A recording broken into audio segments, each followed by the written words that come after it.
Muito obrigado. Muito obrigado. Bom, boa noite a todos vocês. Muito obrigado pelo convite, o Gianfranco e todos os outros. Giancarlo, desculpe.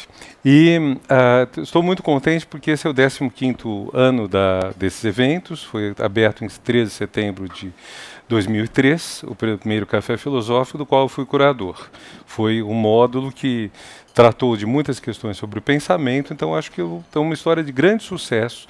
Durante 15 anos, a CPFL Cultura está mobilizando toda essa quantidade grande de pessoas que vêm aqui e que também acompanham à distância ou por outras formas pelas quais se reproduz e se transmite o conhecimento. Acho que é um grande êxito, uma grande história de êxito. Eu fico contente de ter participado dela.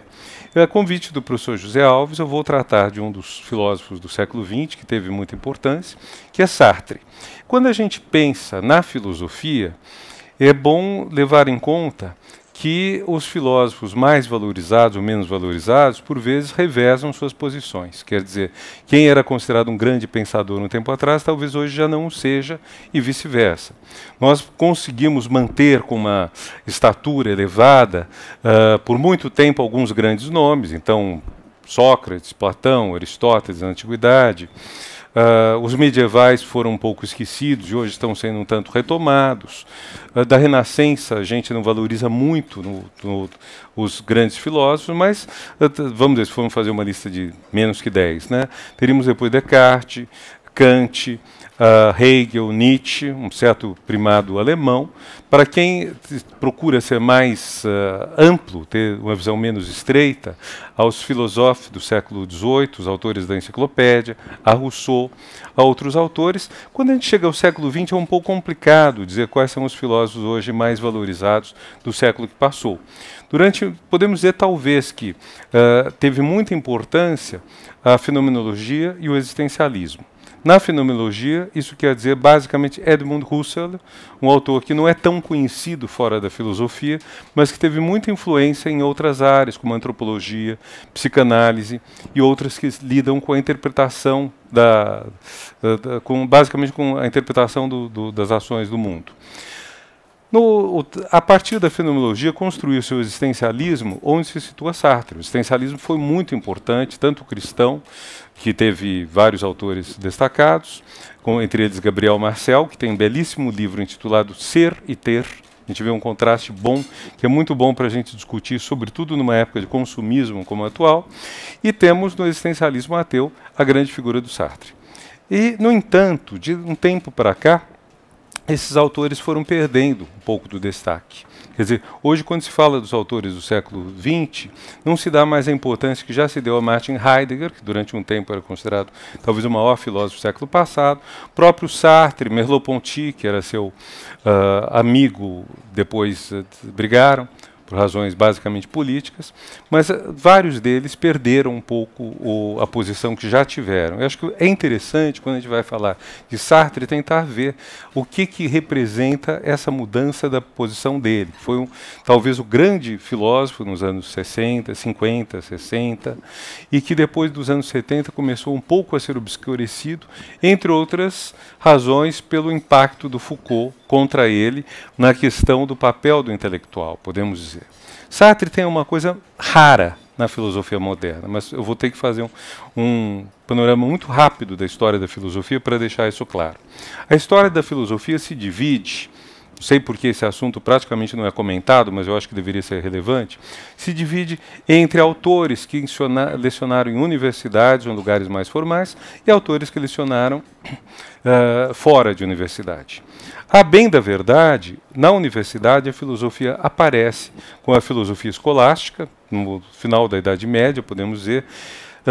Na Renascença ela sai da universidade e ela volta a entrar para a universidade com Kant e os alemães do final do século XVIII. O século XVIII é um século de debate entre professores universitários de filosofia e filósofos do mundo público, como os autores da enciclopédia ou o próprio Rousseau, que não gostava da enciclopédia, não gostava da razão, mas era um filósofo mais público até, mais ou menos talvez, porque ele gostava era da natureza. Então ele deambulava, ele passeava, ele caminhava. É um autor que andava muito. andava inclusive lendo às vezes. Então, nós temos esses momentos em que a filosofia entra na universidade e são os momentos que ela constrói um discurso mais hermético. Quando ela entra na universidade, o discurso se torna mais difícil de se entender. Comparem os autores da universidade, escolásticos, e Kant para cá, com outros autores, próprio Descartes, Pascal, os filósofos do século XVIII, que eu já citei, ou Sartre. Nesses últimos 200 e tantos anos, Sartre é um dos poucos a não estar na universidade, basicamente. Podemos dizer que isso vale em certa medida para Nietzsche, mas talvez menos. Numa medida muito pequena, isso valeria para Wittgenstein, mas Wittgenstein, se não foi professor universitário na sua carreira, ao longo de toda a sua carreira, ele gravitou sempre em torno de Cambridge. E seus antigos alunos se tornaram lá professores destacados. Então, fora da universidade mesmo, nós temos Sartre, no século que passou. E isso é interessante porque há uma polêmica entre ele e Merleau-Ponty, que eu tive a ocasião de traduzir faz bastante tempo. Foi publicada na Folha de São Paulo, as cartas, e também alguns artigos a respeito, o meu, da Marilena Chauí. E o que é interessante é que numa dessas cartas, Sartre diz o seguinte: ao contrário de você, Maurice, eu não dou aula na universidade. Eu tive desde cedo a possibilidade, graças aos direitos autorais de meus livros, minhas peças, adaptações, etc., a condição de viver sem trabalhar na universidade. E na minha percepção, isso representa uma mudança significativa do tipo de texto, do tipo de produção. Quando você não trabalha na universidade, você tem mais liberdade. Você está falando com um público mais amplo, você muda o seu texto.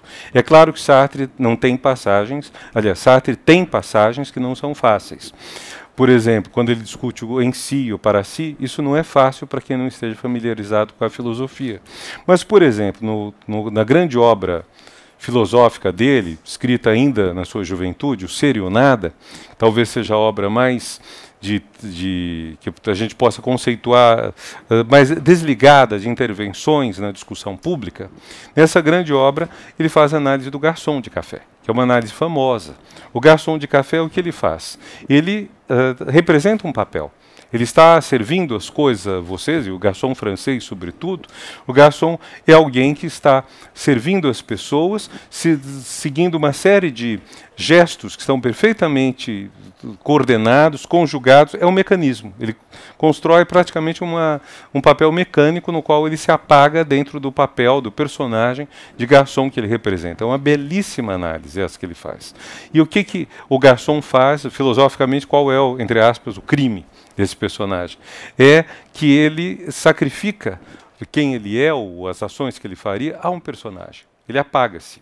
Então, você tem uma discussão que vai introduzir o em si, o para si, todos os conceitos filosóficos mais duros, mas em cima de um personagem do cotidiano. E esse é um traço interessante do nosso filósofo, que o torna também mais legível do que vários outros, do que o próprio Heidegger, a quem ele deve bastante, do Husserl, a quem ele, Heidegger, devem bastante. E então, isso representa um tipo de texto um tanto diferente.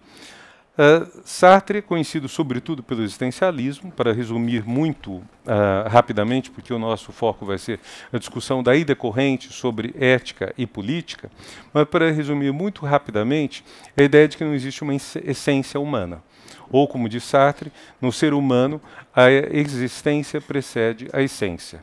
Ou seja, nós não podemos dizer o que uma pessoa é. Nós não podemos falar qual é a essência do homem ou qual a essência de cada um de nós que aqui estamos. Não podemos dizer o que eu sou antes de cada um de nós ter completado sua trajetória na vida.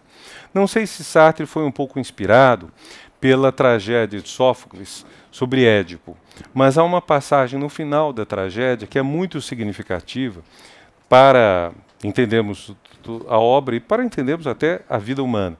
Quando o Corifeu, o chefe do coro, diz: não se pode dizer que um homem foi feliz ou infeliz antes dele ter terminado sua vida. Porque vejam, Édipo era um homem que tinha todo o poder, Édipo foi um rei que conseguiu eliminar a esfinge, colocar ordem no seu reino, etc. E, no entanto, o destino o colheu e ele terminou a sua trajetória cego, cegado por si próprio, banido, desamparado, odiado, desprezado. Então, talvez, não estou dizendo que Sartre tenha tido isso na memória, mas faz pensar um pouco no que significa dizer algo de alguém. Isso só poderia dizer quando a vida dessa pessoa acabou. Quando então tudo que ela poderia promover de diferente, de novo, de mutável, as ações que expressam sua liberdade acabaram. E a liberdade é muito importante porque ela é exatamente o contrário da má-fé. Qual o problema do garçom? Qual o problema da moça que se enfeita super? Ou qual o problema dessas pessoas? É que elas estão sacrificando a liberdade delas a um papel. Quando você sacrifica um papel, acabou a liberdade, e a liberdade é algo que é extremamente importante. Acabou a liberdade em termos, porque você está fazendo isso por sua liberdade. Então, o que você não pode fazer, segundo Sartre, é você se refugiar através de alguma desculpa externa. Por exemplo, a desculpa nazista. Ordens são ordens. Obedecemos ordens, então não era culpa nossa, era do Führer, era de Hitler. Não dá, porque você teve a sua liberdade e você escolheu obedecer a isso. Aliás, um dado interessante, o que se sabe pelas pesquisas mais recentes é que aqueles, dentre os oficiais, mesmo soldados do exército alemão, que se recusaram a cumprir missões de ódio, de massacre, etc., eles podem ter perdido promoções, mas não perderam a vida, nem geralmente a liberdade. De modo que a justificativa, eu tinha que obedecer, se não me matavam, era uma mentira, era uma grande mentira. Talvez a pessoa que tivesse tido eticamente uma resistência a obedecer a essas ordens, ela tenha perdido vantagens, mas não ganhou desvantagens. Mas, enfim, então, a questão que nós temos aí, estamos condenados à liberdade. Mesmo quando agimos de uma forma que não é... se nós renunciamos à liberdade, nós estamos renunciando livremente. Livremente renunciamos à liberdade. Com isso, nós perdemos muito, evidentemente, porque perdemos aquilo que nos construiria como pessoas diferentes, autônomas, etc. Então, esse é um ponto importante, porque ele vai engatar na questão do engajamento. Engajar-se é um termo que ficou muito conhecido, graças ao Sartre em especial, e ao francês engagé, que pode s'engager, o verbo pronominal engajar-se, pode significar você se filiar a se associar a um clube, se associar a uma linha política, converter-se a uma religião, enfim, assumir algum tipo de pertencimento ou assumir algum tipo de ação na qual você vai jogar os seus valores, você vai jogar o seu empenho. Uma tradução usual no tempo em que Sartre vivia era falar em arte empenhada. Falava-se em arte engajada, muitos, entre os quais esse grande tradutor, que foi Sérgio Millier, traduziam como arte empenhada. Depois sumiu, ficou mais o termo inspirado diretamente do francês, a arte engajada. E aí é uma grande discussão que é bom esclarecer de cara. Muitas pessoas pensam que Sartre defendia o engajamento intelectual. Sim e não. Porque, na verdade, o que Sartre dizia é que nós estamos sempre engajados.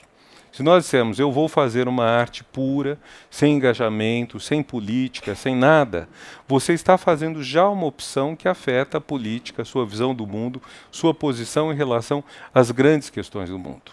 Se você decide, por exemplo, durante a Segunda Guerra, a ocupação nazista da França, você decide fazer arte pela arte, você está tomando uma posição de submissão à dominação nazista. Então, não há a escolha entre arte engajada e arte não engajada. Por ser um ser humano quem está fazendo isso, sempre ele está se engajando. E da mesma forma que o garçom substituir a sua liberdade por uma gestualidade previamente programada, representa um golpe dado na liberdade, também a suposta ideia de não engajar-se na obra que a pessoa faz representa também um engajamento, só que do outro lado, um engajamento contrário a isso. São alguns pontos importantes a colocar no início. Agora, é muito difícil falar de política para Sartre sem pensar no Partido Comunista Francês. O Partido Comunista Francês foi, de certa forma, um grande referencial para ele, geralmente como antagonista, às vezes como companheiro. Mas é muito importante o papel do Partido Comunista e é um papel que hoje é muito difícil de entender. Por exemplo, muitas pessoas estão acostumadas há um ritual que ocorre há algumas décadas nos Estados Unidos. Todo ano, o governo norte-americano divulga um relatório sobre os direitos humanos no mundo. E esse relatório é considerado razoavelmente objetivo, denuncia lugares em que ocorre pressão, existe uma pressão deles, por exemplo, em relação a países que têm a fama de estarem constantemente perseguindo os direitos humanos. E hoje, muita gente não sabe que 50 anos atrás era exatamente o contrário. Os Estados Unidos eram um dos países que mais violavam direitos humanos no mundo. E não estou falando nem das guerras coloniais que eles fizeram, como no Vietnã. Estou falando no território deles. Há um fato curioso: Eleanor Roosevelt, a viúva do presidente Franklin Roosevelt, foi quem presidiu a Comissão das Nações Unidas que escreveu a Declaração Declaração Universal dos Direitos Humanos, que é hoje uma peça essencial de referência ética e política no mundo. Mas, embora ela presidisse essa declaração, um dos países que mais violava essa declaração eram os Estados Unidos, por conta do preconceito racial, sobretudo contra os negros. Os Estados Unidos demoraram um século entre a abolição e as revoltas dos anos 1960 para que os negros conseguissem liberdades civis maiores. O Brasil, mais de um século, ainda não conseguiu isso. O Brasil, o quê? 130 anos? Este ano justamente são 130 da abolição. Não conseguiu. Então, ou não quis. Então, de qualquer forma, os Estados Unidos eram um país, do ponto de vista dos direitos humanos, um país nefasto. Além do mais, tanto os Estados Unidos como França, Inglaterra, Portugal nem entrava na lista dos países democráticos, mas França, Inglaterra, Reino Unido, Estados Unidos eram considerados tais e conduziam guerras coloniais terríveis. A década de 1950 é uma década de guerras dos ingleses e dos franceses contra os povos na África e na Ásia que queriam as suas liberdades. E foram guerras extremamente cruéis, matando mais de milhões de pessoas. Quer dizer, então, nessa altura, o discurso que a gente lê hoje, em qualquer jornal que você abra, qualquer jornal desses nossos, ou mesmo num jornal mais sério, como o New York Times, qualquer coisa que você leia lá sobre direitos humanos, etc., vocês têm que lembrar que, até recentemente, esses países eram países extremamente cruéis e desrespeitosos nisso. Recentemente eu li um livro de um norte-americano sobre o Camboja, contando todo o horror que tem no Camboja, corrupção, repressão, etc. E é impressionante, o livro até é bem escrito, não deve ser mentiroso, talvez, mas não faz nenhuma menção à invasão norte-americana do Camboja, que foi que destruiu aquele país. Aquele país foi destruído por causa dos americanos. Então é muito esquisito quando depois eles vêm pagar de bonzinhos, vêm se apresentar como gente que, enfim, está querendo fazer o bem, distribuindo ONGs e comissões da ONU, etc., quando, na verdade, o problema foi criado por eles. Então, nós temos que levar isso em conta para entender a posição de Sartre em relação aos partidos comunistas, porque partidos comunistas hoje, o comunismo, estão muito enfraquecidos. Não há como negar que o comunismo no poder foi ditatorial e que a queda das ditaduras comunistas representou um avanço da liberdade no mundo.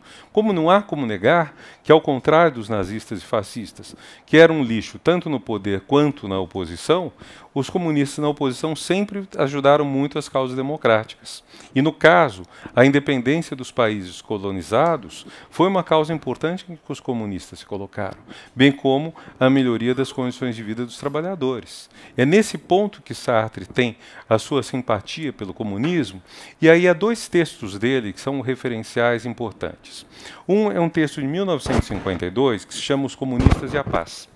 Esse é um artigo, depois de uma longa repressão conduzida pelo Estado francês contra os comunistas e movimentos de trabalhadores, é um artigo em que ele defende os comunistas e diz: o que as potências capitalistas querem é a guerra.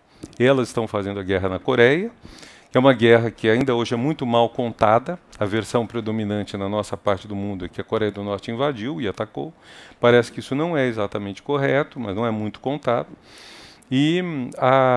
Mas, de qualquer forma, o Sartre defende a causa da paz, que era uma causa que os comunistas defendiam muito, o que significava a recusa das guerras coloniais, antes de mais nada.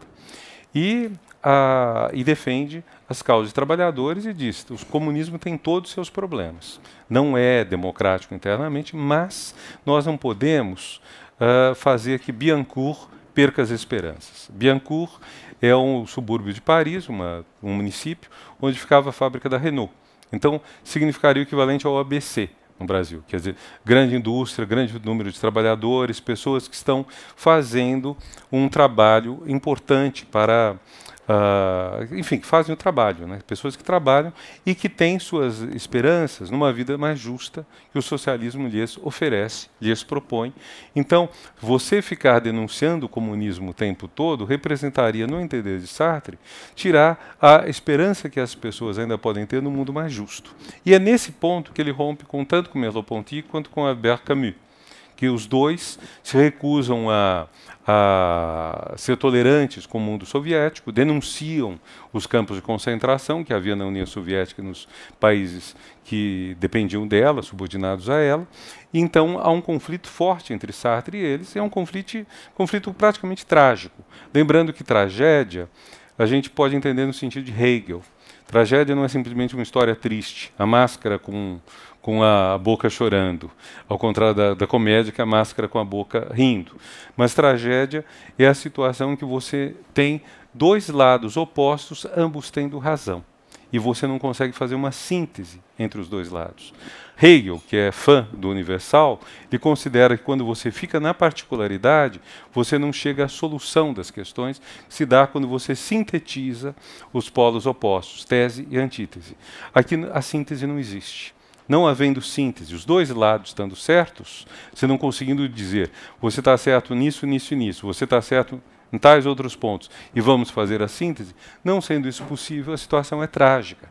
E a ruptura de Sartre com os dois autores, um dos maiores escritores da França na época, Albert Camus, um grande filósofo, ainda que hoje um tanto esquecido, Merleau-Ponty, a ruptura de Sartre com eles tem esse elemento trágico, não apenas pela tristeza que isso proporciona no grupo em que eles viviam, como também pelo fato de você não conseguir uma síntese, não conseguir chegar a um ponto em que seja possível você ter um discurso completo, porque ou você defenderá os trabalhadores, os povos colonizados, e irá então para o lado soviético, que é o país a linha política que apoia esses povos que estão com toda a justiça, lutando pela sua liberdade e independência, ou então, e aí você terá que aceitar os campos de concentração ou calar a respeito deles, ou você denuncia a opressão stalinista na Europa Oriental e nos demais países tomados por eles, e aí você vai acabar ficando do lado do colonizador que massacra africanos e asiáticos.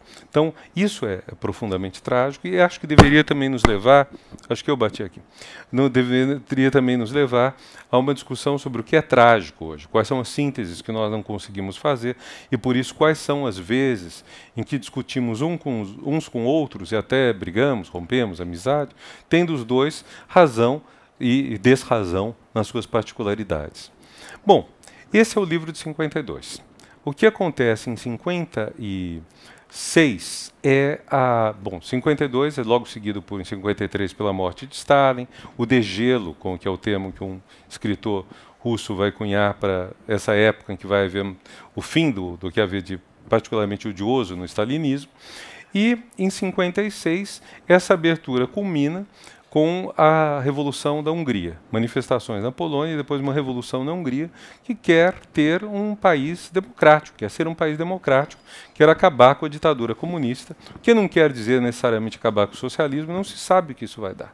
Revolução bastante espontânea, segundo Hannah Arendt, é a única revolução talvez digna do nome no século XX, certo exagero da Arendt, mas vamos dizer, teria essa ideia de ser uma revolução espontânea. Quer dizer, não uma revolução que tem partido, tropa de guerrilha, exército rebelde, etc. Então, ela é selvagemente reprimida pelos soviéticos, que acabam com essa revolução, como acabarão 12 anos depois com a da Tchecoslováquia. E eu tenho para mim que se o comunismo desabou, foi porque ele não soube se renovar na Tchecoslováquia. A Primavera de Praga, em 1968, foi a última chance do comunismo conseguir aliar a forma econômica do socialismo com valores democráticos. Mas, de qualquer forma, 12 anos antes, quando tem a repressão à Hungria, Sartre não aguenta e escreve Fantasma de Stalin. São dois enormes artigos, cada um deles publicado na revista dele, Tempos Modernos, que tem o nome em homenagem ao filme de Chaplin, tempos modernos, e são 2 artigos que depois cada um vai formar praticamente um volume inteiro de livro, que é as obras. Sartre ia publicando gradualmente, com o nome de Situações, os artigos mais importantes que ele tinha. Crítica literária, situação política, colonização. Então, um deles vai ser Situações 5, outro Situações 7, nessa série de livros, e depois, muitas vezes são editados também com o título O Fantasma de Stalin, Comunista e a Paz. Eu acho que são 2 textos fabulosos no que diz respeito a nós compreendermos o papel, a posição dele sobre a política. E aí vai ser a condenação, o título já diz um pouco, desse fantasma que, apesar de morto, não consegue ser banido, porque ele mantém-se atuando na política comunista, e ele critica. Tem uma frase famosa: o regime comunista entendeu que todos os países deveriam ter as mesmas prioridades, ou seja, indústria pesada, basicamente metalurgia. Então, em todos eles foram criadas metalúrgicas, mesmo quando você não tinha ferro, não tinha minério, ou era deficiente em carvão. A União Soviética, claro que tinha tudo, mas cada um criou isso, e há uma passagem notável quando ele fala do ditador comunista da Hungria, que queria construir um metrô, mas o subsolo de Budapeste era muito ruim, muito cheio d'água, então o subsolo era contra-revolucionário e você tinha que fazer o metrô de algum jeito, né, superar esse desafio ao socialismo. Então, esses 2 textos, eles se equilibram bastante, e eles mostram essa situação que Sartre vê. Não é o melhor dos aliados, o Partido Comunista, nem no momento que ele esteve mais próximo, ele foi entusiasmado pelo Partido Comunista francês. O italiano, ele dizia, era melhor. O italiano realmente era bem melhor, mais aberto. O francês era muito fechado. Mas, mesmo quando ele rompe, ele vê, ou quando ele critica, ele vê no Partido Comunista ainda essa possibilidade de revolução que não havia mais. A desilusão total vai ocorrer em 1968, quando, no bojo da chamada Revolução de Maio, com os jovens e se manifestando toda a França, o país parado, os trabalhadores em greve, o Partido Comunista prefere negociar aumentos salariais a fazer a revolução e derrubar o general de Gaulle, o que provavelmente teria resultado em uma guerra civil. É bem provável, talvez com intervenção, quase certamente com intervenção norte-americana. Então, talvez os comunistas não tenham errado tanto. Mas para quem estava nas ruas, para quem apoiou aquela revolução, que essa sim talvez tenha sido a verdadeira revolução, a mais revolucionária revolução do século XX, espontânea, sim, talvez mais certamente que a da Hungria, mas para quem estava lá, isso foi uma grande traição. E é curioso que a partir daí Sartre vai se interessar pelos maoístas, que também são um partido comunista, mas pequeno. É uma época interessante, essa de depois de 68, nos anos seguintes, porque em muitos países, inclusive aqui no Brasil, há a ideia de que o Partido Comunista traiu sua missão, que ele é muito apaziguador, conciliador, e que então deveria haver alguma coisa mais radical, que geralmente cita Mao Tse-tung como inspirador, geralmente dá a si próprio o título de marxista-leninista, Partido Comunista marxista-leninista brasileiro, por exemplo, ou francês ou português, e às vezes até acrescenta em reconstrução, assim, porque entendem que eles estão criando um novo. Em Portugal foi muito divertido na Revolução dos Cravos, que havia o PCP, ML, marxista-leninista, entre parênteses, ER, em reconstrução, e daí um tempo, entre parênteses, R só, já estava reconstruído. Mas cabia numa Kombi, né? Não fazia diferença alguma. E é nesse momento, também muito difícil, que Sartre adere, se torna uma espécie de anjo protetor dos maoístas e coloca toda a sua celebridade, sua fama, sua reputação para impedir que eles sejam massacrados. Ao mesmo tempo, esse período pós-68 é muito apropriado por Foucault, que vai ser outra visão muito diferente, mas que não nos interessa então aqui, mas Sartre fica nessa posição. Bom, isso para fazer um panorama da evolução política de Sartre. Mas eu gostaria agora de me debruçar sobre uma peça de teatro dele que eu considero absolutamente essencial se nós queremos entender política. Se você quiser entender política, há várias referências, mas as principais eu diria são o livro de Maquiavel, O Príncipe, e As Mãos Sujas de Sartre. As Mãos Sujas é uma peça escrita no pós-guerra, da qual o começo passa em 1945 e o fim também, e todo o restante da peça se passa 2 anos antes. Eu vou começar com o que passou 2 anos antes, vou começar pela cronologia. A partir do segundo quadro que compõe a peça, nós somos apresentados a uma situação que está ocorrendo num país da Europa Oriental chamado Ilíria, que é um país que não existe, mas é o nome que já teve uma região do que depois foi Iugoslávia, o nome que teve no período dos romanos, e essa Ilíria é governada por um regente, assim como a Hungria, durante a guerra, era governada por um regente, em nome dos príncipes Habsburgo, que não tinham podido entrar, e esse regente era aliado dos nazistas. Só que em começo de 1943, quando se passa essa história que Sartre imagina, ficciona, quando se passa essa história, o regente está vendo que que o nazismo está perdendo a guerra e que as tropas soviéticas estão se aproximando do seu território. E dentro do Partido Proletário Comunista da Ilíria há duas posições opostas sobre o que fazer agora. Uma posição é a do grande líder do partido. Tem o nome alemão, Hederer. Aparentemente é um país que tem uma mescla de populações eslavas e alemãs. E Hederer considera que é hora de fazer uma aliança com o regente para que o regente traia os alemães, abandone os alemães e se alie aos soviéticos que estão invadindo seu país.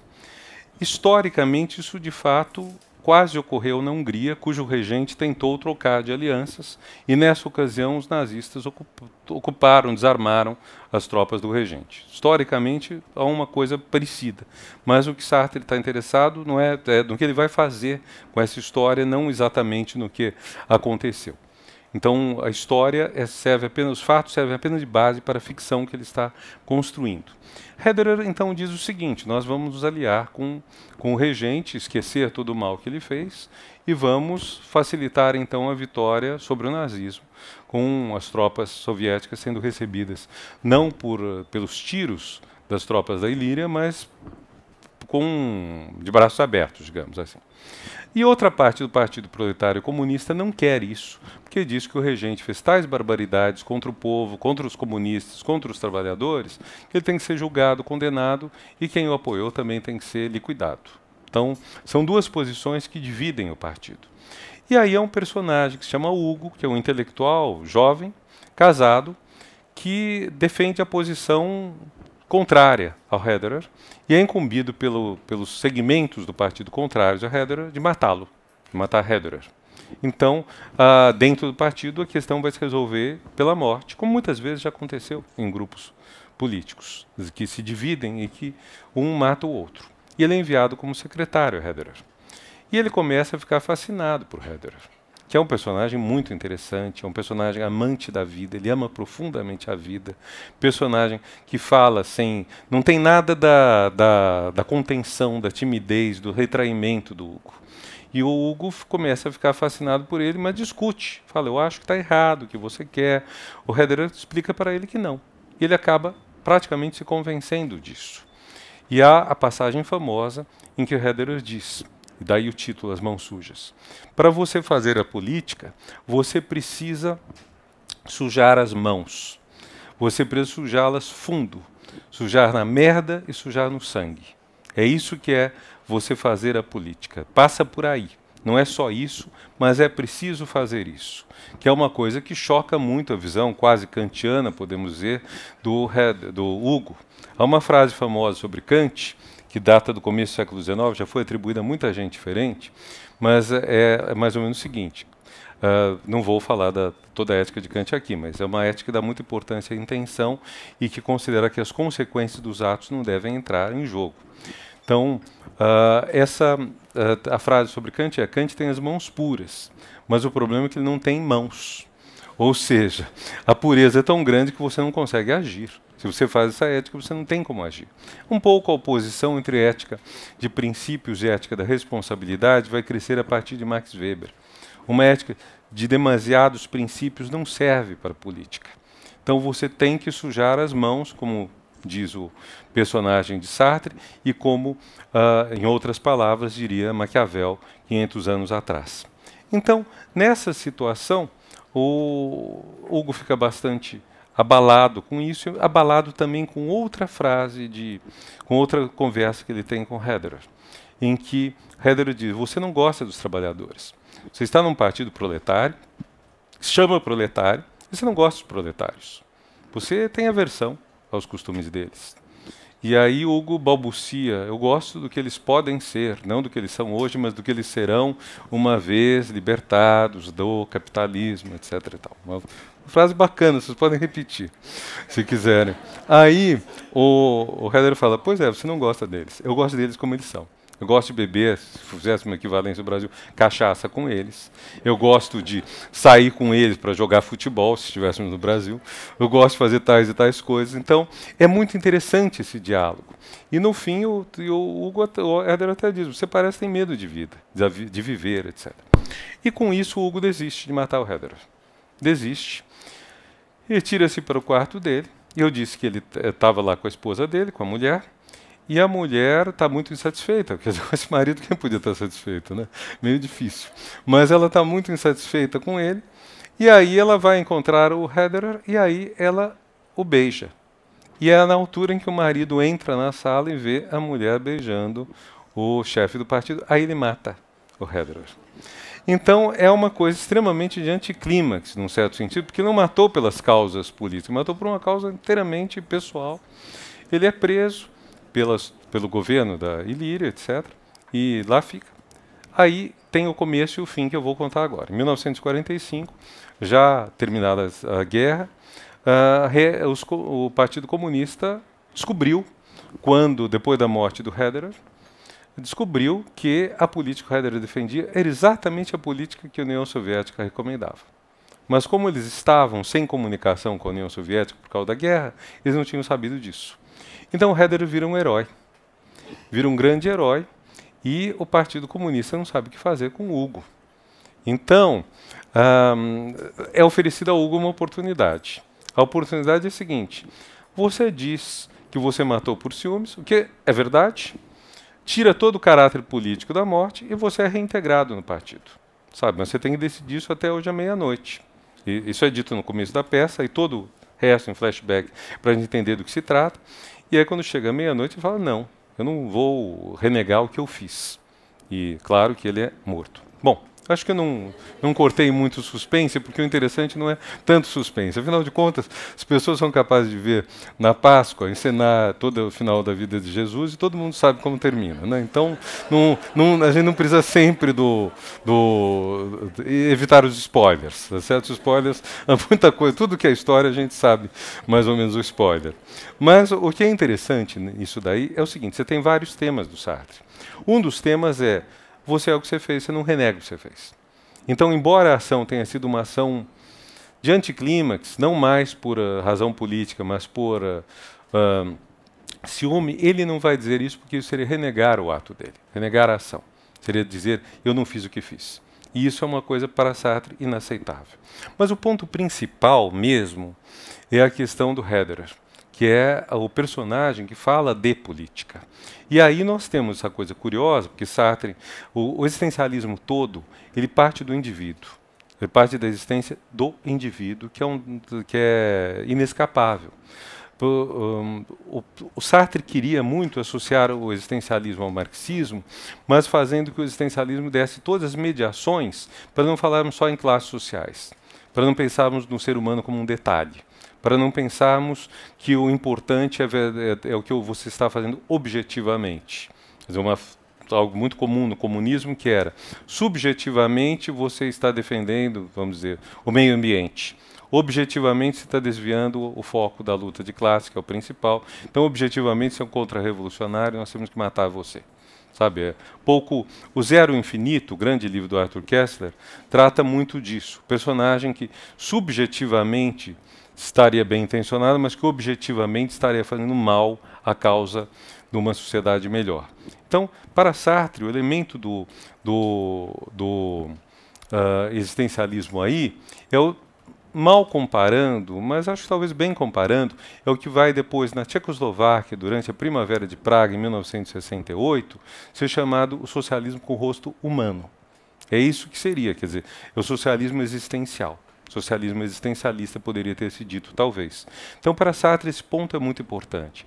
Mas o que é muito importante, por isso que eu disse, e nós vamos mais ou menos terminar por aqui para abrir as perguntas de vocês, é por isso que o Herder é um personagem importante, porque ele ensina como você lida com a política. A política tem sempre um grande inimigo. Espero que seja a última vez que eu faço isso. Mas a política tem sempre um grande inimigo, que é a moral. Quer dizer, por melhor que seja a moral não dá conta da política. Talvez seja bom aqui fazer um pouco de alusão ao Max Weber. Max Weber ficou muito conhecido no Brasil na presidência de Fernando Henrique Cardoso, que citava a todo respeito as duas conferências de Weber em 1919, vai fazer um século no ano que vem, que tratavam da ética do cientista e da ética do político. Só que Fernando Henrique não falava cientista e político, falava indivíduo privado e político. E aí não é mais Weber, não tem mais nada a ver com Weber, adiós. Sabe? Não... Mas o que é a ética do cientista? O compromisso com a verdade. O que é a ética do político? O compromisso com as consequências dos atos. Um político não pode simplesmente dizer o tempo todo a verdade. Ele precisa ter as consequências dos atos em mente, porque dependendo do que ele disser, pode ser catastrófico. Então, se alguém de vocês viu ou está vendo a série Designated Survivor da Netflix, levantem a mão para ver se é só você ou se tem mais alguém. Acho que chega a 2 dígitos, né? Então, o que você tem no Designated Survivor, que é a história, isso não é um spoiler, porque está bem no começo da história, de uma bomba que destrói todo o executivo e o legislativo americano, sobra um único, que é um secretário pouco importante, que vai ser o presidente da República, porque todo o resto morreu. Então, por uma explosão. E ele é justamente um homem ético. E ele vai procurar o tempo todo fazer política com ética, recusando a mentira, mesmo quando ela parece muito necessária. É belíssima, inspiradora, interessante, e ao mesmo tempo, para quem estuda política, é um perigo, porque é o perigo de você embarcar na ilusão de que possa ser feita política sem algum tipo de sujeira. Maquiavel nunca disse que os fins justificam os meios. Essa frase não é dele. Essa frase lhe foi atribuída por seus inimigos da Igreja Católica. Mas há um sentido na política em que você faz um cálculo de custos e benefícios.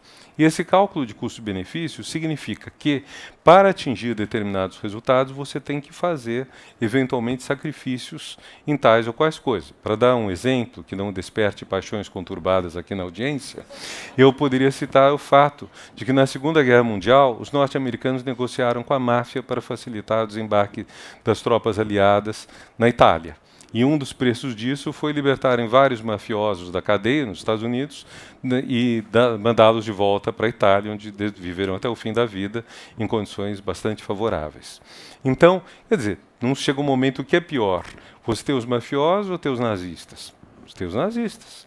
Então, e não tem outra opção. Não dá para dizer, mas tem uma terceira coisa, nem mafioso nem nazista, porque não há. Você tem que ter que escolher um dos dois. Então, isso na política é muito importante. O ponto onde eu discordo radicalmente do Fernando Henrique é o seguinte: Fernando Henrique diz que essa é a posição do político e que o homem privado segue os valores éticos. Eu penso que o homem privado segue os valores como se fosse um político. Nós estamos provavelmente avaliando o tempo todo vantagens e desvantagens que as nossas ações vão nos trazer. Eu não creio não acredito que as pessoas cometam um assassinato por facilidade só porque ele vai lhes trazer uma vantagem. Mas há muitas ações em que as pessoas escolhem uma atitude que não é totalmente ética, simplesmente porque ela é mais vantajosa. Para dar um exemplo muito comum no mundo jornalístico, quando um jornalista tem que assinar uma matéria, fazer uma matéria que contraria seus princípios e contraria eventualmente a própria verdade, e faz isso porque, enfim, tem uma família, tem filhos pequenos, tem contas, etc. Então, isso é o mesmo cálculo do político. Acho importante frisar isso, porque quando nós falamos do político, estamos falando dele, que é alguém com quem nada temos a ver. É uma raça que veio de Marte e dominou o Palácio do Planalto, os 3 poderes, etc., mas nós não temos nada a ver com esses marcianos esquisitos. E, na verdade, eles são nossos, não? Eles são muito parecidos conosco. Talvez em escala sejam muito diferentes, mas nós estamos constantemente fazendo essas avaliações. Que é o ponto que talvez também eu discorde um pouco de Sartre, porque ao falar da política, ele não coloca essa atitude frequente na espécie humana como um todo, que é você avaliar vantagens e desvantagens em função disso, a ética ser um valor sim, mas não ser o valor decisivo, o valor sempre, tanto que Weber não contraponha, eu defendo Weber contra essas interpretações, sobretudo Fernando Henrique, porque o que há de interessante no Weber é que é o cientista só que tem esse compromisso e é com um valor ético específico, que é a verdade, não é nem o bem. É a verdade. É um compromisso que tem aqueles que são cientistas, em qualquer área que seja, inclusive nas humanas, com a verdade e não sacrificarem a verdade a seus preconceitos, o que também não é fácil. Vocês veem no cenário conturbado do Brasil quanta gente deforma os fatos com os quais lida para fazer passar uma imagem que já está na sua ideologia. Isso temos de todos os lados, não é um lado apenas que faz isso. Então, nesse sentido, o cientista ele se compromete apenas com a verdade e já é um compromisso muito grande. Isso não quer dizer sequer que ele seja comprometido com o bem. Pode surgir uma grande peça, o caso Oppenheimer, que fala da bomba atômica feita nos Estados Unidos por vários cientistas, entre eles o Robert Oppenheimer, que depois se torna um militante contra o uso dela, chocado pelo massacre feito em Nagasaki e Hiroshima, no término da Segunda Guerra Mundial. Mas mesmo aí a discussão política é dura. Quer dizer, uma coisa é você ser contra, outra coisa é você calcular quantas pessoas, civis na grande maioria, o que é um horror, morreram em Hiroshima e Nagasaki, versus quantas pessoas morreriam no caso de uma invasão terrestre do Japão, que demorasse meses matando multidões, não só de soldados dos dois lados, mas de civis japoneses. Então, essas são as questões difíceis. Essas são, e aí eu falo em meu nome, pessoalmente, as grandes questões éticas. As grandes questões éticas não são essas fáceis, às quais respondemos com mentira. Sabe, dizendo, queremos abolir a corrupção no país, mas queremos também que a nossa corporação ganhe horrores. Queremos que ela ganhe uma comissão do que seja devolvido ao Estado brasileiro. Então, isso não é exatamente ética. Então, é melhor ter questões éticas duras colocadas na mesa para que a gente as discuta.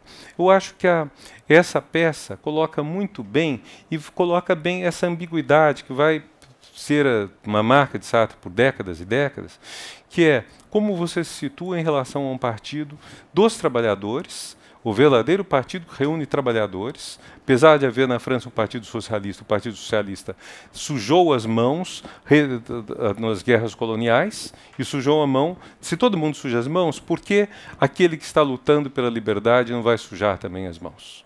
Por que só pode sujar as mãos quem está lutando pela sujeira? Que é o caso do próprio Partido Socialista francês. Ou para concluir com uma frase do Stendhal no Vermelho e Negro. Há um momento em que o personagem o protagonista, Julien Sorel, está lendo e a filha do Marquês, para quem ele trabalha, Mathilde Delamole, pergunta no que o senhor está tão concentrado, o que é o seu assunto. Ele diz para ela, o que deve fazer o homem que quer mudar o mundo? O que deve fazer o homem que quer melhorar o mundo? Os revolucionários da Itália não deveriam ter saqueado todos os cofres do governo e distribuído para os homens mais podres, porque assim esses os apoiariam contra a restauração do antigo regime? Danton fez bem em roubar? Ou ele deveria ter roubado mais, muito mais, para promover, para que a revolução não recuasse? Danton é um grande herói da Revolução Francesa. Então, essas questões são as questões que surgem quando você discute as mãos sujas. E são questões difíceis, são questões importantes da gente colocar para a gente entender o que é a política. E agora eu espero ter despertado algumas paixões, talvez divergentes entre si. Então, nós vamos partir agora para a parte de vocês, que é o debate.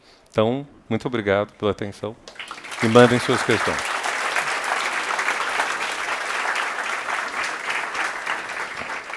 Obrigado, Renato Janin Ribeiro, por essa palestra tão, digamos, esclarecedora, em primeiro lugar, mas, sem dúvida, radical, no sentido que vai à raiz das questões. E agora, então, é com vocês. Vocês levantem a mão, por favor. Escrevam as suas perguntas no papel que está à disposição de vocês na mesa. Não vamos... o que a gente aconselha, que sejam por escrito, por favor. As perguntas, nós temos muitas perguntas, inclusive da internet. Façam, por favor, essas perguntas. Levantem a mão de maneira tal que as nossas organizadoras possam chegar até vocês. Mas vamos dar início à primeira pergunta ao curador do módulo. José Alves, agora é com você. Bom, Renato, parabéns. Excelente palestra, reflexões muito instigantes. E vou aproveitar a sua condição de professor de ética para poder explorar não apenas Sartre, mas voltar um pouco do que você citou.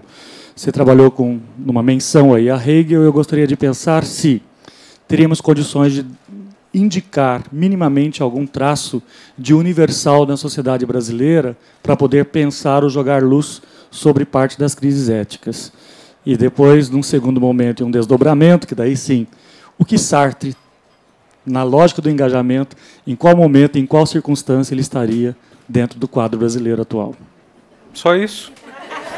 Simples assim? Fácil? Bom, universal. A sociedade brasileira, nesse momento, está muito machucada, está muito dividida. Não estou dizendo que todo mundo esteja de um lado ou de outro, porque é uma vasta parte da população que pouco se interessa por essas questões. Porque tanto merece ser respeitado quanto ser criticado, porque você não se interessar nesse assunto é simplesmente você aceitar o status quo, né? Deixar que as coisas continuem funcionando como estão. Então, nós temos essa divisão grande no Brasil, então acho muito difícil nesse momento, José, a gente ter algo que seja universal na sociedade brasileira. Agora, nós temos um racha. Agora, é interessante que os dois lados do racha correspondem a ênfases éticas diferentes, mas éticas. De um lado, nós temos uma ênfase ética na questão da corrupção, que é uma questão, obviamente, indefensável. Não há como defender a corrupção na política, não há de forma alguma. O outro lado é a ênfase ética na inclusão social. O Brasil aceitar o nível de miséria que ele tinha, diminuiu e está voltando a ter, porque são milhões de pessoas que saíram da miséria e estão voltando, milhões de pessoas que saíram da alta pobreza, mais milhões ainda da alta pobreza, estão voltando sem chegar a ser miséria. O Brasil ser indiferente a isso é uma coisa muito grave. E há um ponto que talvez represente, talvez seja o trágico no momento brasileiro atual, que essas duas pautas éticas eram, quando o PT estava na oposição, uma só. O PT manobrava as duas pautas, a tal ponto que os partidos que ao PT se opunham costumavam dizer que com a pureza pretendida pelo PT, com a luta contra a corrupção pretendida pelo PT, o PT jamais conseguiria governar o Brasil. Os partidos que se opõem ao PT diziam é muito ingênuo, é muito idealista, não dá, não vai dar conta da realidade. E são os mesmos que depois passaram a criticá-lo porque ele deu conta da realidade. Então, é uma situação complicada. O PT, eu escrevi isso no meu último livro, A Boa Política, que eu lancei em setembro, num capítulo, ele perdeu a sua imagem ética. E ele perdeu a imagem ética muito porque, na oposição a sucessivos governos, ele combatia tanto a miséria, ele considerava que a ética consistia em combater a miséria e combater a corrupção. As duas coisas. Convergiam as duas coisas. No governo, ele fez, sem dúvida, muitos instrumentos de combate à corrupção, ela é muito mais visível hoje. Todas as ações que foram conduzidas contra líderes do próprio PT foram conduzidas com base em leis e condutas adotadas pelo PT e que tinham sido recusadas expressamente pelo presidente anterior, Fernando Henrique Cardoso. Quer dizer, digamos, a independência do Procurador-Geral da República. Fernando Henrique manteve o engavetador-geral da República durante 3 mandatos, 6 anos. Então, não há comparação nesse sentido. Mas, ao mesmo tempo que o PT fazia isso, ele perdeu a chance extraordinária de apresentar o combate à miséria, a luta pela inclusão social, como uma grande questão ética. Ela não foi apresentada como uma grande questão ética. Ela foi muito mais festejada pelo próprio PT e seus apoiadores como um momento de satisfação. Agora fulana está podendo comer carne tantas vezes por semana. Nunca comia, a pessoa feliz com isso. Mas o termo ético foi pouco usado. Isso me faz pensar também numa coisa do Al Gore, que foi eleito presidente dos Estados Unidos em 2000, mas não foi empossado, o Al Gore, ele costumava dizer que nos Estados Unidos as causas que mudam a sociedade só emplacaram quando elas se tornaram causas das religiões. Abolição e depois dessegregação. Então eu diria, talvez no Brasil fosse bom fazer que essas causas se tornassem causas éticas e não apenas de conforto. Então, nesse sentido, José, eu não vejo muito como seria possível pensar uma síntese hoje, mas acho que essa síntese tem que estar no horizonte. Não pode nem haver os movimentos que combatem a corrupção, que são totalmente indiferentes, para não dizer que tem um gozo na existência da miséria, o que é absolutamente intolerável. E também não faz sentido defender as políticas de inclusão social apagando a corrupção. Acho que o Brasil, nesse momento, que é muito duro, ele está vendo a sua cara, e é uma cara muito feia em muitas coisas. E acho que talvez a chance que a gente tenha a partir disso seja definir novas políticas, o que não significa partir do zero, mas significa, só me alongando um pouco mais. Eu acompanho a política brasileira desde mais ou menos 1960. Outro dia eu fiz um balanço desse tempo. Nesse período, nós tivemos um período de otimismo na ditadura Médici. Não estou dizendo que o otimismo fosse justificado ou não, estou dizendo sociedade mais satisfeita. 3, 4 anos de Médici. Depois disso, uma crise tremenda no todo o final da ditadura, todo o começo da vida civil, até que 10 anos depois de terminada a ditadura, quase, o Plano Real introduz um primeiro mandato de Fernando Henrique, que é um mandato de uma certa satisfação social grande. O segundo mandato, um desastre. Quer dizer, o Brasil realmente economicamente muito ruim. E uns 10 anos de Lula e começo de Dilma. Então, nesses quase 60 anos, desde 1960, nós temos 3 anos de Médici, 4 de Fernando Henrique e talvez 10 de PT. 17 anos de otimismo. E 40 e tantos anos de desgraceira, de pessimismo. Então, como é que quando vem essa desgraceira a gente não é expert nisso?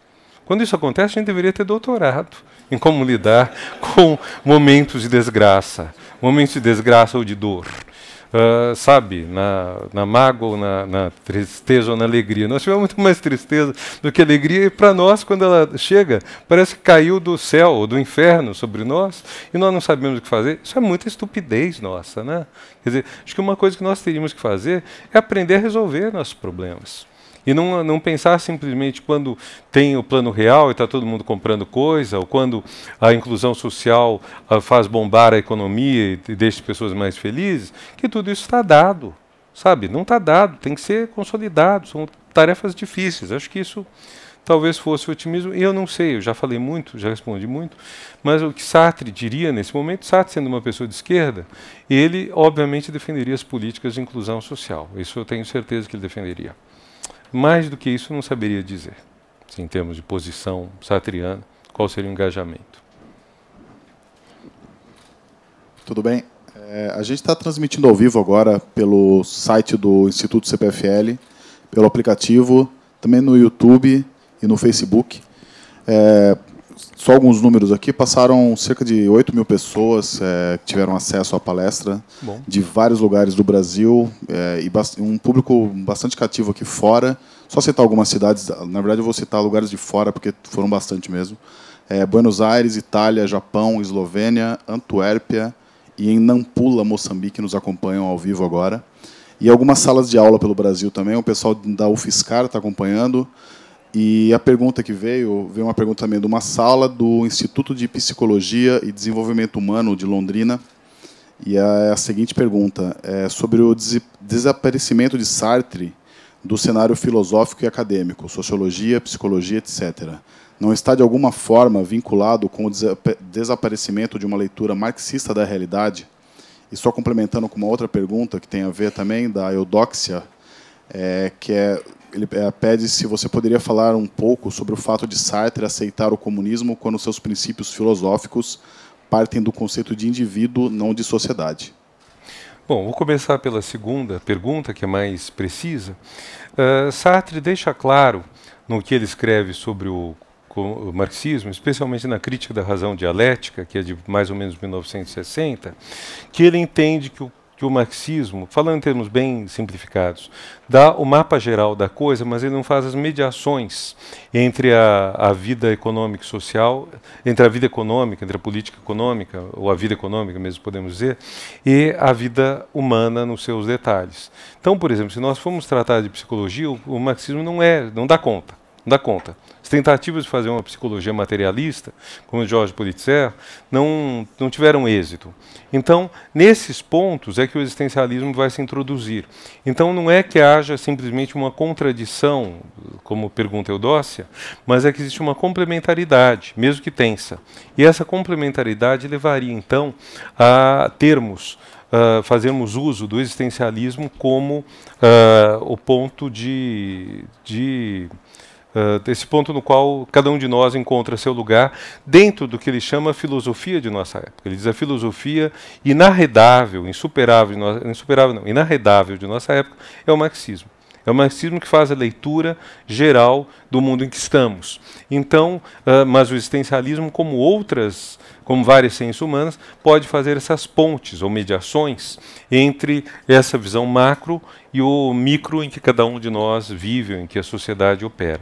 Quanto à questão do desaparecimento de Sartre e do marxismo terem sido um mesmo movimento, eu não concordo.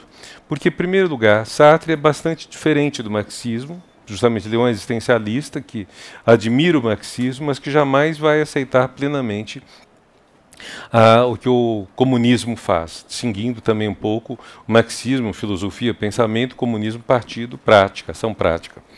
E, além disso, o período em que Sartre começa a perder sua importância, esse período logo depois de maio de 68, em que a aposta sartriana no Partido Comunista revigorado deu errado, e em que Foucault começa a ascender, a ter um destaque muito grande e representa um modelo diferente de intelectual.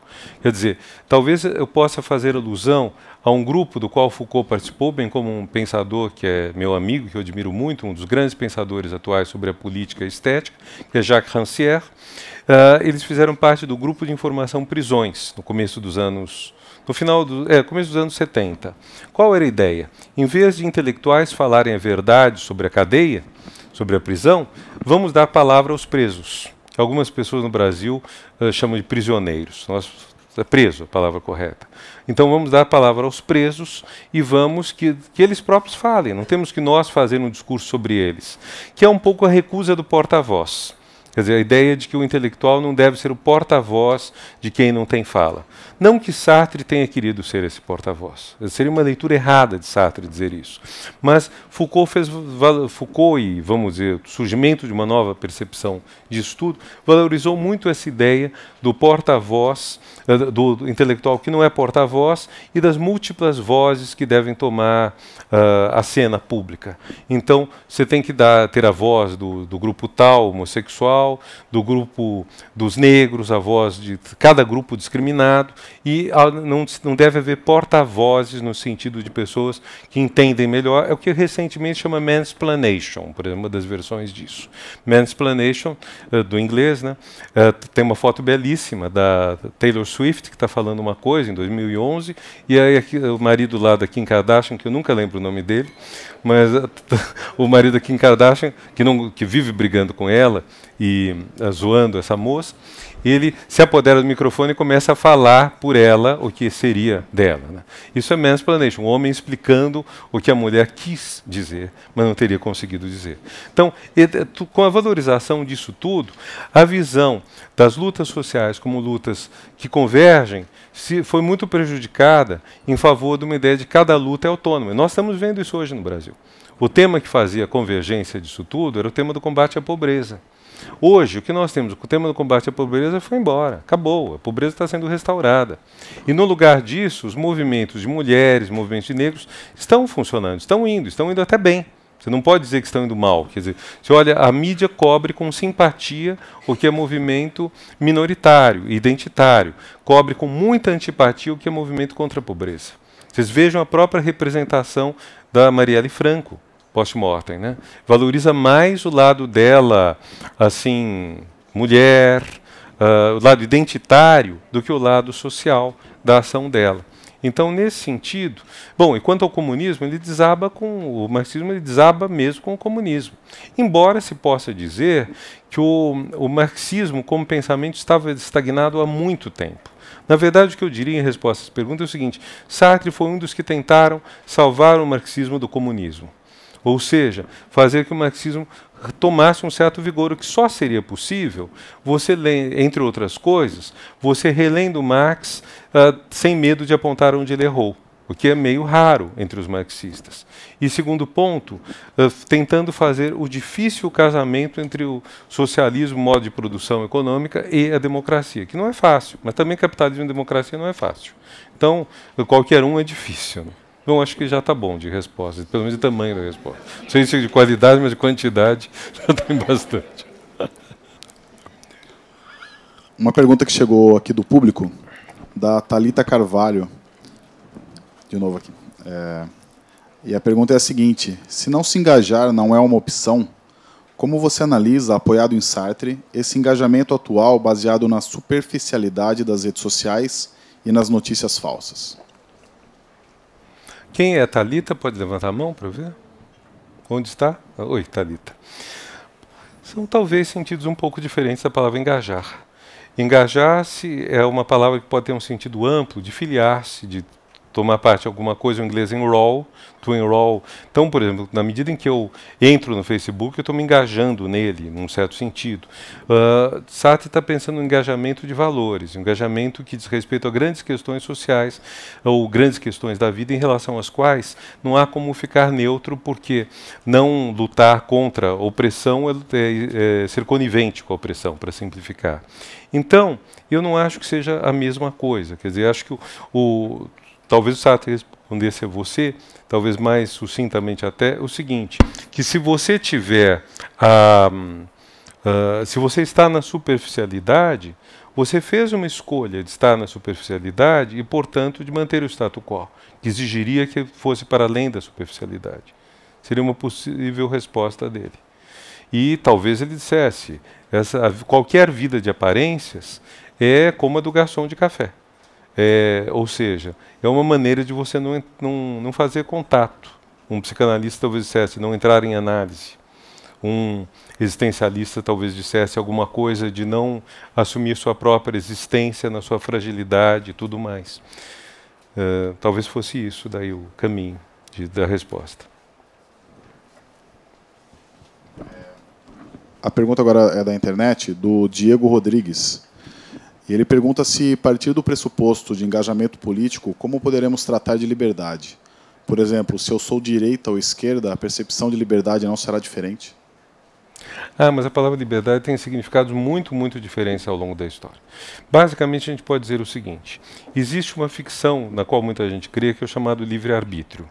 Livre-arbítrio suporia que uma pessoa tem duas coisas entre as quais escolher, sem haver, e escolhe soberanamente entre uma ou outra. O exemplo mais caricato disso é quando se fala em opção sexual, quando não é uma coisa geralmente que as pessoas escolhem, é uma coisa que acontece dentro delas. Ou seja, eu não conheço ninguém que tenha sentado à mesa, apesar dos prós e contras, de uma vida homossexual, de uma vida heterossexual, e concluído qual ele acha mais adequado. Está no desejo da pessoa. Agora, a liberdade que a pessoa tem numa situação dessa é de assumir o que está, enfim, de certa forma, na sua libido quase biológica, assumir isso ou lutar contra isso. Aí você tem uma liberdade, aí você tem a dimensão propriamente humana. Mas o tema do livre-arbítrio muita gente crê nele, crê que as pessoas não são conduzidas. Nós somos muito conduzidos. E nós provavelmente vamos descobrir nas próximas décadas, dependendo de como continuem as pesquisas das neurociências, talvez que coisas que nós pensamos ser nossas opções, talvez estejam já geneticamente, ou se não inteiramente programadas, pelo menos orientadas numa direção ou noutra, o que não impedirá, de qualquer forma, que haja maneiras que haja uma liberdade em relação a isso. Mas a palavra liberdade tem significados muito diferentes ao longo da filosofia. Eu apenas peguei a mais usual, liberdade, livre-arbítrio, e ao mesmo tempo a mais errada. Você poderia dizer, para alguém mais de direita, talvez a liberdade esteja muito associada à liberdade de empreender, a liberdade que tem o seu modelo na livre iniciativa do empresário, com pouco controle social. Para alguém mais de esquerda, talvez a liberdade fosse uma liberdade de realização pessoal, que não passa tanto pela questão empresarial, mas pela questão da realização das potencialidades, inclusive as que não se traduzem em ganhos ou perdas econômicos. Então, talvez a gente pudesse dizer isso. E a Isaiah Berlin fez uma distinção entre duas liberdades, a liberty to, liberdade para fazer determinadas coisas, que seria mais de esquerda, e liberty from, liberdade de não estar sujeito a determinadas coisas, seria liberdade mais de direita. É uma distinção que faz sentido. Então, a liberdade mais liberal ou de direita seria essa na qual nós não somos, não temos tutela. Então, o Estado não define o que nós vamos fazer, afeta muito pouco. A liberdade mais de esquerda seria uma liberdade na qual, por exemplo, a sociedade pode concluir que é importante todo mundo ter uma determinada educação, conhecer determinadas coisas, sem as quais a pessoa será impotente para realizar sua vida, e talvez também fazer exercícios físicos para ter uma boa saúde. Então, são coisas, na verdade, o próprio antagonismo delas é um antagonismo complicado, estão falando de coisas diferentes.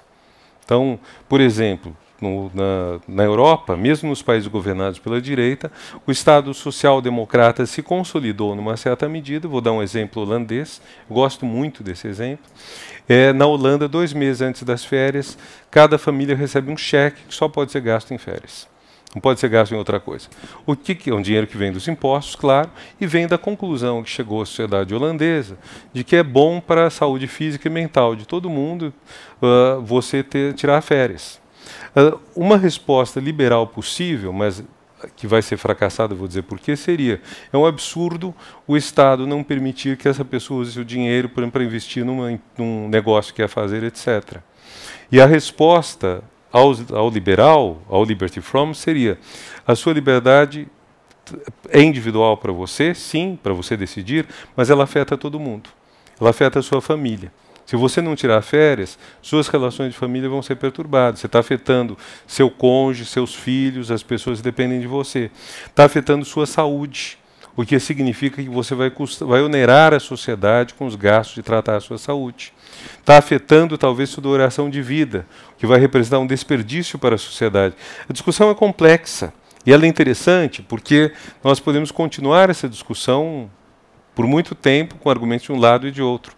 Então, no caso da liberdade, acho que nós temos todos esses horizontes para colocar. E no caso da ética, eu acho que a ética é justamente essa discussão que você não pretende ter uma conclusão, uma resposta, em que a última coisa que pode haver é um assessor, um consultor de ética que diz como devem resolver as coisas. Sabe, a última coisa, mais errada.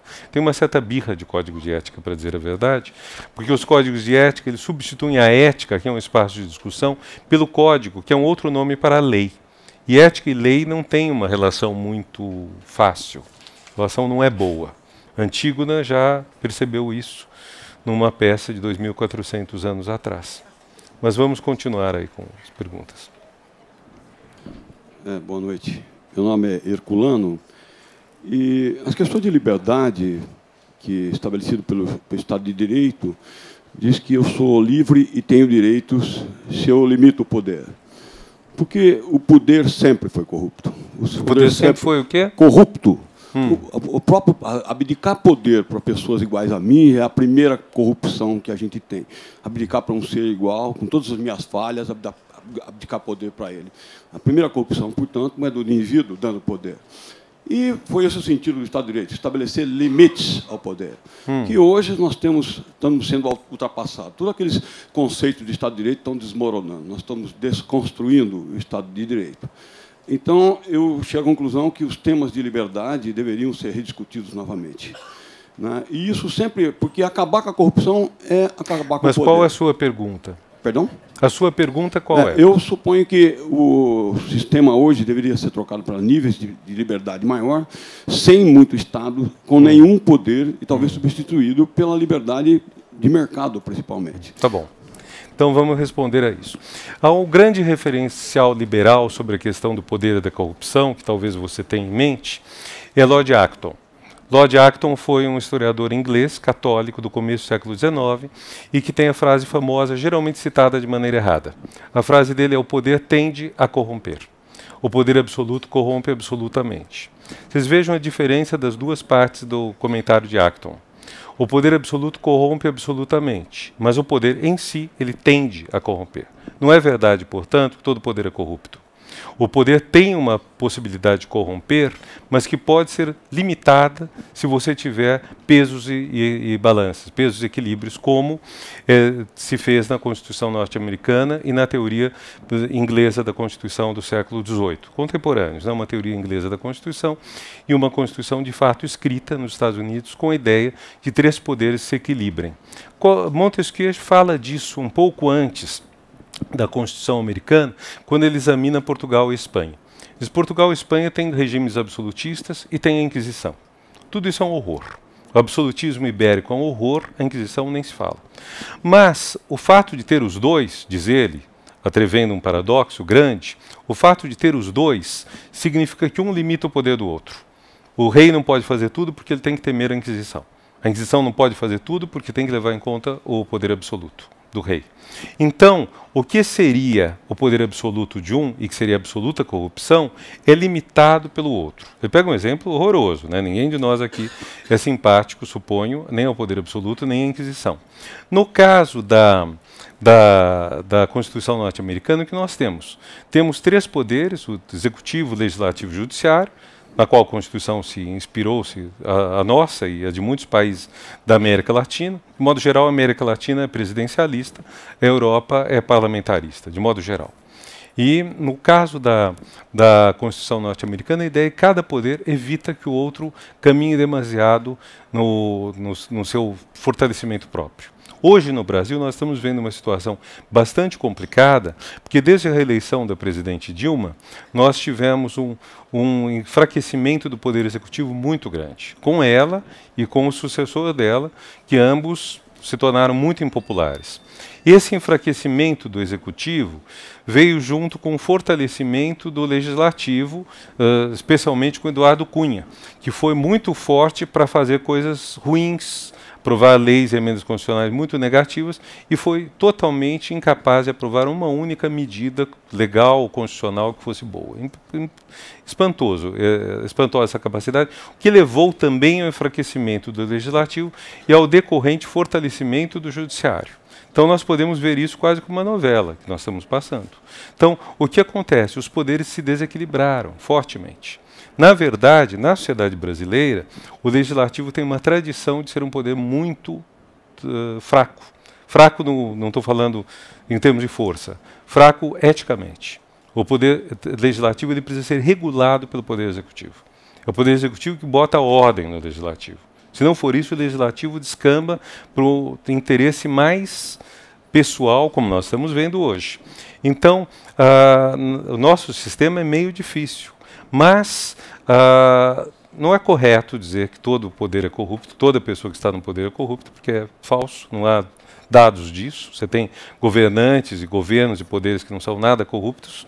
Agora, o ponto importante do pensamento liberal nisso tudo é a ideia da contraposição. A ideia do equilíbrio que um poder faça em relação ao outro. Você não pode ter, então, a concentração do poder numa única mão, como, por exemplo, como nas ditaduras. Comunistas, direita, o que sejam. Você tem concentração do poder numa única mão, isso não dá. Bom, vamos à próxima.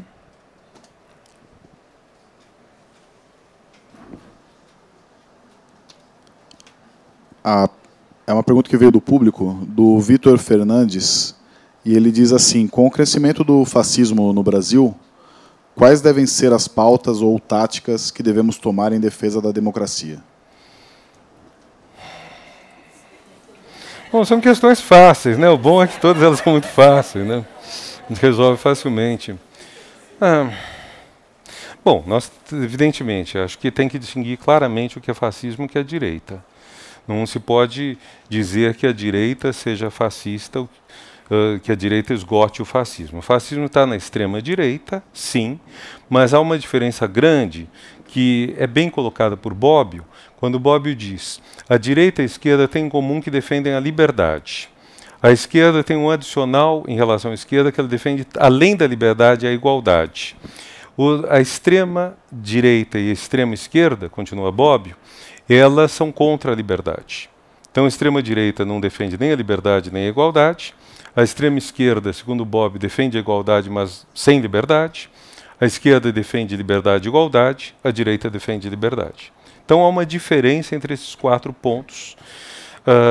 Na prática, hoje no Brasil, nós não temos extrema-esquerda.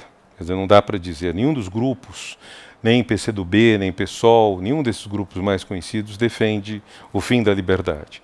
Mas como o foco aqui é a questão do fascismo, que está na extrema-direita, o primeiro ponto é a recusa da liberdade, que acho que é a grande questão, que aí está presente. E nesses anos nós tivemos um problema sério, que foi o fato de que, para derrubar a presidente Dilma, uma parte da direita que seria democrática, nomeadamente o candidato derrotado nas eleições de 2014, Aécio Neves, aceitou subordinar-se à extrema-direita.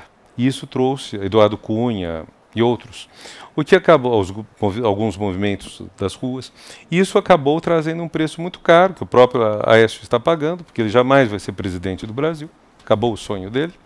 Então, e ele seria facilmente eleito este ano, se o governo do PT tivesse continuado, a eleição de alguém do PSDB esse ano seria trivial e esmagadora.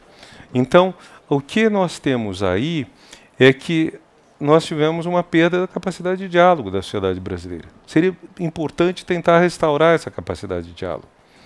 Muito difícil. Mas eu estive na França um tempo atrás e tive uma experiência muito boa, pessoal, que eu vou contar para vocês. Eu conheci um sobrinho do general de Gaulle, Laurent de Gaulle, é um escritor, que publicou um livro sobre a fé cristã do general de Gaulle. Laurent, que deve ter uns seus 50 anos, ele não conheceu pessoalmente o tio, porque a tia, Yvonne de Gaulle, não deixava as crianças com menos de 7 anos e meio visitarem o marido dela, entrarem no palácio.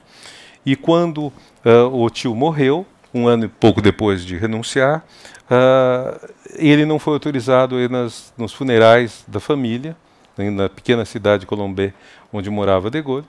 Então ele conheceu de Gaulle, ele teve que construir um conhecimento de de Gaulle a partir de tudo que ele leu sobre e fez esse livro, que é um livro importante, sobre a fé cristã, porque ele fez esse livro sem partir de declarações de fé do general, mas partindo de experiências, de ações, etc.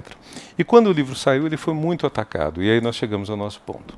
Muito atacado por aqueles que defendiam que a Argélia tivesse continuado francesa, por aqueles que viam em de Gaulle alguém que, enfim, por uma extrema-direita, que na França é muito pequena, mas que existe, e tem seus 2, 3% de simpatizantes.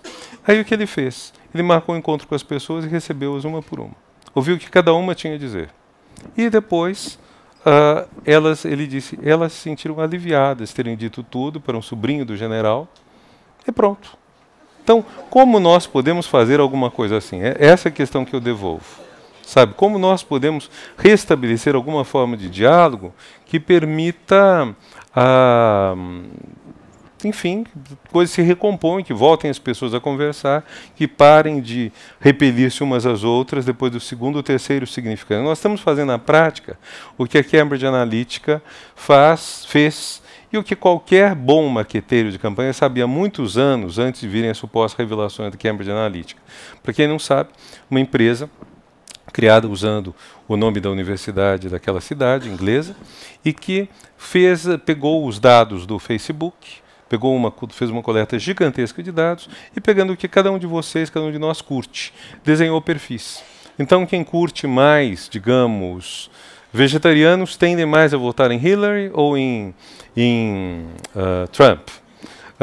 E entrando muito mais no detalhe. E a partir disso, mesmo que a pessoa não falasse de política no seu Face, você podia desenhar um perfil e dizer, essa pessoa que não fala de política é um potencial eleitor do Trump. Essa pessoa você bombardeia com mensagens pró-Trump. Se essa pessoa é um potencial eleitor da Hillary, você bombardeia com mensagens mentirosas, fake news em estado puro, para essa pessoa se afastar da Hillary. Por exemplo, você diz que Hillary é contra os negros, é contra os asiáticos. Então você tem asiáticos que têm uma leve simpatia, ou mesmo uma simpatia por Hillary, você bombardeia-os com mensagens de um suposto ódio de Hillary aos asiáticos, o que faria as pessoas deixarem de votar nela. Em alguns casos você ganha voto para o Trump, em outros casos, que foi quem eles apoiaram, em outros casos você tira votos de Hillary. Então isso é um perfil que é desenhado das pessoas e que a gente está desenhando.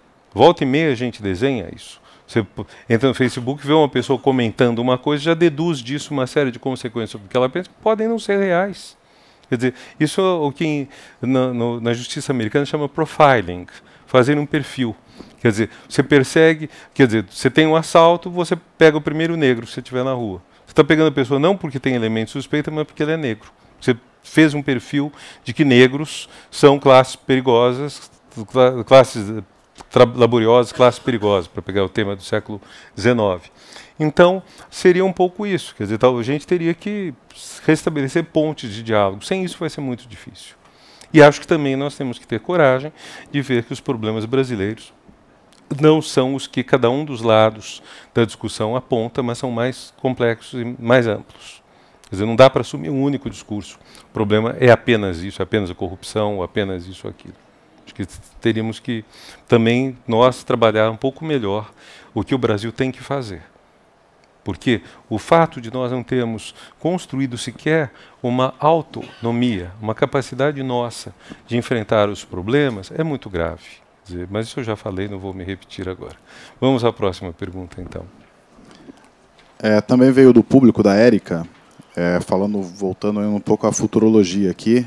A pergunta, sei que você não é vidente, mas como você vê o Brasil nos próximos 20 anos? Resolveremos nossas divergências sem confronto direto? Quem é Érica? Onde está a Érica? Oi. Bom, de fato é uma pergunta muito difícil. O que eu posso dizer é o seguinte. Nos últimos 500 anos, nós tivemos um avanço constante no rumo de sociedades mais livres, o primeiro Estado de Direito, depois Estado Democrático de Direito, estados em que o poder era mais concentrado em poucas mãos, depois em que se ampliou o número de mãos que faziam parte, que tomavam parte no poder. Então nós temos um caminho de crescente democratização no mundo nos últimos 500 anos. Esse vetor, essa linha de diretriz, ela se manteve, mas com enormes parênteses, em que tudo isso foi suspenso por muito tempo. Segundo o período, vamos dizer, dos fascismos, dos totalitarismos, se vocês quiserem, que cobriu boa parte dos meados, bem antes e depois de metade do século XX, foi um período assim, tanto com o comunismo, quanto com o fascismo, quanto com o nazismo. Nós tivemos um período de grande retrocesso em termos de liberdades. E, no entanto, depois voltou a caminhar a liberdade, e mais forte do que antes. Quer dizer, a liberdade... veja a palavra democracia. A palavra democracia ela é usada até mais ou menos 1940, muitas vezes de maneira pejorativa. O presidente Getúlio Vargas, ele faz um discurso, logo depois da queda da França, no poder dos alemães, da queda de Paris, um discurso dizendo que a era das democracias está vencida. 1940 está dizendo isso. Muitos falam mal da democracia, só a formação das Nações Unidas como nome da coalizão de aliados contra o nazismo e o fascismo é que tornou a democracia uma palavra que hoje as pessoas não têm mais coragem de vituperar, de desdenhar, de ofender. Então, a popularidade da palavra democracia tem o quê? 70 anos, apenas isso. Então, e no entanto, nós temos esse caminho. Então, que nós vamos superar, quanto espécie, esse momento difícil, não apenas brasileiro, mas mundial, porque há que lembrar de Trump, há que lembrar o Brexit, há que lembrar muitas outras coisas que andaram ocorrendo, mas nós vamos superar isso, não sabemos, porém, quando. Como tentar fazer chegar a esse quando? Penso que há certas coisas que as próprias denúncias, todas, esse próprio sistema de intensa destruição que nós estamos vivendo no país, apontam. Quer dizer, vai ser muito difícil o Brasil voltar a... Quer dizer, apesar da elite brasileira, da sociedade brasileira, ter sido planejada para ser desigual, ter sido planejada para ser excludente e opressora, e isso está no projeto de Brasil que funciona há 500 anos, apesar disto, nós tivemos um avanço na convicção dos mais pobres de que eles têm direitos, o direito a ter direitos, como diz Hannah Arendt. Bobbio, desculpe. Houve um avanço disso. Foram colocados a nu muitos mecanismos de corrupção. É muito difícil a gente simplesmente dar um passo atrás nisso tudo. Então, acho que nós temos que tentar fazer uma agenda abrangente que dê conta de todos esses aspectos e que faça um novo projeto para o Brasil. E esse novo projeto, acho que tem coisas de todos os lados. Quer dizer, eu peguei o Ministério da Educação numa fase extremamente difícil. 6 meses nos quais eu fui titular da pasta eram meses nos quais ficou evidente a falta de dinheiro do país. Evidente. E, no entanto, os beneficiários de políticas que tinham sido muito positivas para o ensino superior, para a educação em geral, ao longo de 12 anos, dos 12 anos anteriores, eles não foram solidários com o momento de crise pelo qual o Brasil passava. Não foram solidários. Eles não perceberam, não perceberam as únicas pessoas no Brasil que não sabiam que havia uma crise econômica brutal, eram as pessoas que iam me visitar, pedindo aumento de salário, depois de um aumento real de 20% nos servidores das universidades federais, ou então verbas, no caso das universidades, eles provavelmente nenhum lia jornal, nenhum acompanhava o mundo, nenhum tinha parente na empresa privada. Mas é uma coisa que representou uma falta de visão, uma falta de lucidez muito grave. Porque, com isso, nós ficamos ouvindo um discurso que não tinha mais como ser sustentado. Mas é um exemplo que está perto de nós todos. Quer dizer, o país passou agora o quê? 3 anos de queda do PIB. Então, sem aumentar o PIB, você não consegue fazer nenhuma política social. Se você não atentar para os elementos de sustentabilidade e tentar fazer economia, crescimento econômico sem a sustentabilidade, você vai criar problemas para as outras gerações, para daqui a alguns anos gigantescos. Olhem as marginais dos rios na capital do estado. As marginais isso é um absurdo. O Saturnino, que fez os canais da cidade de Santos, faz um século e pouco, ele recomendou que a cidade de São Paulo preservasse 250 metros de cada lado do Tietê e do Pinheiros, que eram a terra que eram pertencentes ao rio. A cidade não fez isso. Alagamento houve, há e haverá. Então, e será muito mais caro você resolver isso hoje do que teria sido não ocupar essas margens. Então, por isso que uma coisa que volta e meia se ouve, vamos melhorar a economia, para isso vamos acabar com as regulações ambientais, etc., é uma grande besteira. Ou acabar com os direitos sociais, é uma grande besteira. Cria problemas para depois. Então, bom, desviei um pouco da questão diretamente, mas acho que tudo isso está ligado, porque, paradoxalmente, ao mesmo tempo que há um pessimismo muito grande na sociedade brasileira, nós estamos tendo uma possibilidade de enxergar coisas que antes não eram vistas. E o encontro com a verdade, vou repetir um lugar comum, ele é emancipador. Você enxergar a verdade dá mais liberdade, porque você tem que definir novas políticas, não simplesmente repetir os jargões. Mais perguntas? A pergunta que veio do público, da Ana Paula, e ela pergunta qual a influência da Simone de Beauvoir nas posições do Sartre. Quem é Ana Paula? Onde está? Oi. Olha, a verdade é o seguinte, Sartre sempre foi a figura de destaque e a figura proeminente. Simone de Beauvoir teve uma participação extremamente importante na vida cultural, intelectual, filosófica, é autora de obras muito boas, mas eu não sei se ela teve muita influência sobre ele, não. Eu lembro que nas Memórias de uma Moça Bem Comportada, ela diz que quando conhece Sartre, Sartre demole, numa tarde, num café, toda a moral, a ética própria que ela tinha construído para si própria, que ela diz que era uma ética muito oportunista. Em algumas horas, Sartre demole isso. Sartre vai ter sempre esse papel muito importante para ela, extremamente importante. E, ao mesmo tempo, uma relação, eu acho que a força da relação afetiva dos dois é muito grande. É muito difícil pensar, quer dizer, não é a questão de quais ideias ele deve a ela, mas a questão de que os dois devem um ao outro a sua estabilidade. E é bom aproveitar esse momento também para acabar com essa bobagem de que ele propôs que reinventassem o casal. Isso é uma das maiores besteiras que se dizem, é o fato de que os dois tiveram um caso breve, amoroso, logo se conheceram. Depois o Sartre decide ir, não lembro se para a Alemanha ou para a Áustria, nesse momento, fim da década de 20, e aí ela está muito triste de separarem-se. Ele fala, vamos reinventar o casal. Isso volta e meia tem gente que coloca, fala que eles tiveram um casamento ou um relacionamento fora do usual. O fato é o seguinte, cada um amou outras pessoas, cada um viveu com outras pessoas, e Simone teve dois grandes amores na vida, o Nelson Algren e depois o Claude Lanzmann.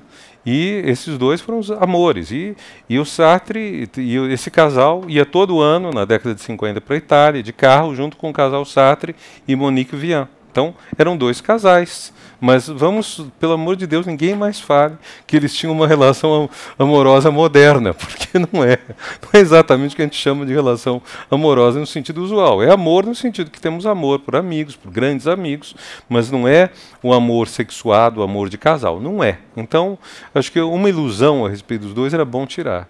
E há um episódio engraçado que dizem que aconteceu em Araraquara, quando a elite paulista tão conservadora reservou um quarto de casal para os dois. Na visita a Araraquara em 1961, a visita ao Brasil, que incluiu Araraquara, evidentemente, mas onde Fernando Henrique e Ruth Cardoso assistiram à palestra. E aí foi engraçado, porque não só eles não dormiam juntos, como eles não tinham nada sexual juntos, né? Então, mas havia essa fantasia do casal ao casal. Há um filme que eu não sei o título, mas que trata que eu vi há anos atrás no HBO, um filme com ela e Nelson Algren, e o final do filme é quando vão fazer uma reportagem para Paris Match sobre os dois no Café de Flore. E aí o Nelson Algren está ao lado da Simone de Beauvoir, que está entre ele e o Sartre. Aí o fotógrafo pede que ele se afaste para tirar só os dois. E o Nelson Algren, não sei se isso é verdade ou não, se levanta, sai do café e vai embora, aparentemente, de tudo, inclusive da vida dela. É ficção, mas não sei se tem uma base real. Mas, enfim, pelo amor de Deus, ninguém mais comece a sentir que tem a obrigação de ter um relacionamento moderno como o de Simone e de Sartre, porque não é um relacionamento, no sentido que as pessoas chamam relacionamento. Temos mais perguntas? Bom, infelizmente chegamos ao fim da gravação e pedimos desculpa, porque nós temos muitas perguntas, mas infelizmente chegamos ao fim da gravação e realmente temos várias outras perguntas que depois passaremos ao Renato para responder. Mas agradecemos muito a presença, a apresentação do Renato e a condução também do debate, que foi, como mínimo, contundente, foi profundo, foi esclarecedor e na sua figura de